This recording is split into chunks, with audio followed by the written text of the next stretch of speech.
Почитувани сограѓани, во очи на големиот празник 11 октомври, датумот на кој во 1941 година започна народоослободителната борба од Прилеп, ја држиме денеснава пресконференција токму од местото од каде започнало востанието против бугарскиот фашистички окупатор. Од Прилеп, од градот Херој, со напад на бугарскиот затвор, започна борбата на македонскиот народ за своја држава Македонија.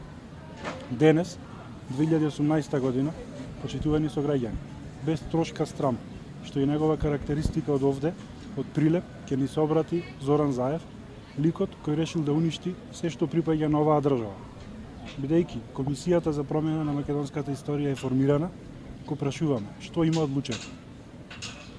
Дали во 1941 година Душко Наумовски, прилепчанец, ја испукал првата пушка против бугарскиот фашистички окупатор, или според она што Заев го зборува, македонскиот народ се борел сам со себе.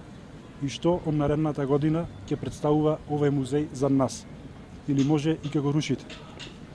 Локалната самоуправа, предводена од СДСМ, одлучи да го означи овој ден со низа настани низ Прилеп, кои се случуваат во спортските сали и останатите места, кои дел се целосно изградени, а дел реновирани токму во време на ВМРО ДПМН, кога СДСМ од улога на опозиција секојдневно држеше пресконференции против ваквите проекти. Но денес, 2018, добро е што СДСМ се одлучи да организира турнири и спортски настани во новите сали во основните и средните училишта Добро Јовановски, Кузман Јосифовски Питу и Ѓорче Петров.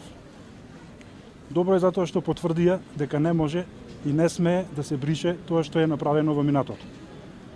Почитувани, жално е што на еден ваков значаен ден за македонската историја ќе има обраќање Зоран Заев во Прилеп пред прилепчани во градот од каде истиот Заев бесрамно ја најави двојазичноста низ цела држава. Да не заборавиме дека токму Зоран Заев за нешто повеќе од една година ја клекна Македонија на колена, распродавајќи ги националните интереси, името, идентитетот, македонската историја, традиција, култура и јазик со прифаќање на капитулантскиот договор со Грција.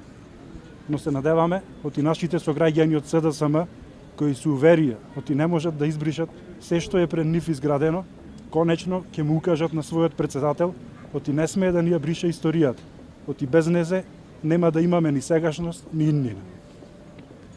Историјата памети и ќе памети кој бил на страната на Македонија, а кој работел спротивно на државните интереси.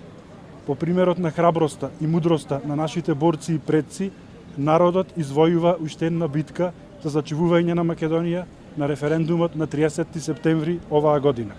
Нека ни е честит и вековит овој празник.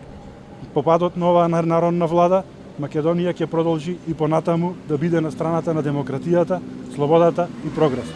Македонија ќе победи.